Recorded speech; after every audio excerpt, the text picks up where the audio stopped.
A medical breakthrough is changing the lives of sickle cell disease patients. One local man is finally getting relief from the crippling pain he's experienced for years. Our Jessica Brown is here with his story. Patients tell me living with sickle cell is nothing short of excruciating, but we got to go inside one Worcester man's journey from pain to hope, all thanks to a new gene therapy. This pain spreads everywhere, different parts of my body, and I can barely walk. Excruciating pain. Diagnosed at birth with sickle cell disease, for decades, Alan Byamukama has been living in a cycle of unpredictable pain attacks. I counted how many times I had been to the emergency room, 30 to 40 times in a year. And I had no life, because I was living in pain. Sickle cell disease is an inherited blood disorder that causes red blood cells to become abnormally sickle-shaped. These cells can then block blood flow and oxygen to organs, leading to severe pain and complications like organ damage, and in Alan's case, permanent damage to his bones. I started limping, and then all of a sudden I had to go for a total hip replacement.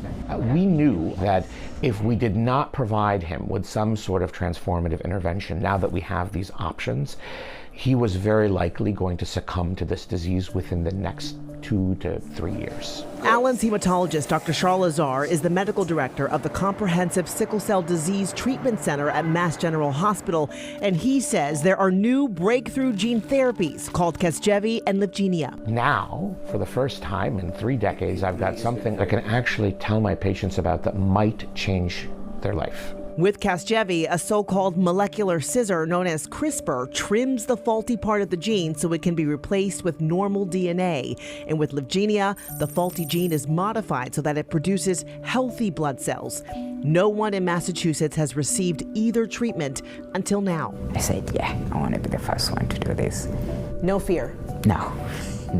I mean, I had seen the worst, what else? But the process wasn't easy. To prepare Alan's body for new cells, he had to undergo aggressive chemotherapy. And that chemotherapy is meant to effectively reduce the number of non-edited stem cells, so their own normal stem cells that produce the sickled hemoglobin. So those cells all have to go away. Dr. Richard Newcomb, who oversees the gene therapy procedure at Mass General, says they collected stem cells out of Alan's own bone marrow. Those cells are then edited in a lab before they are injected back into his body. So it's effectively just an infusion, and those stem cells know exactly where to go.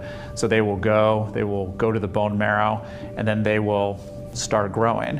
For weeks after the infusion, Alan's medical team monitored for signs of success.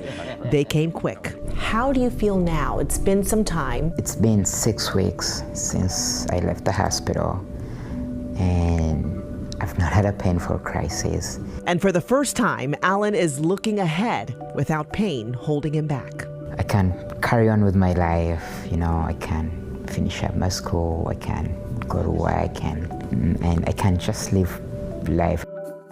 Well, Alan is one of fewer than 15 people in the country to get this treatment.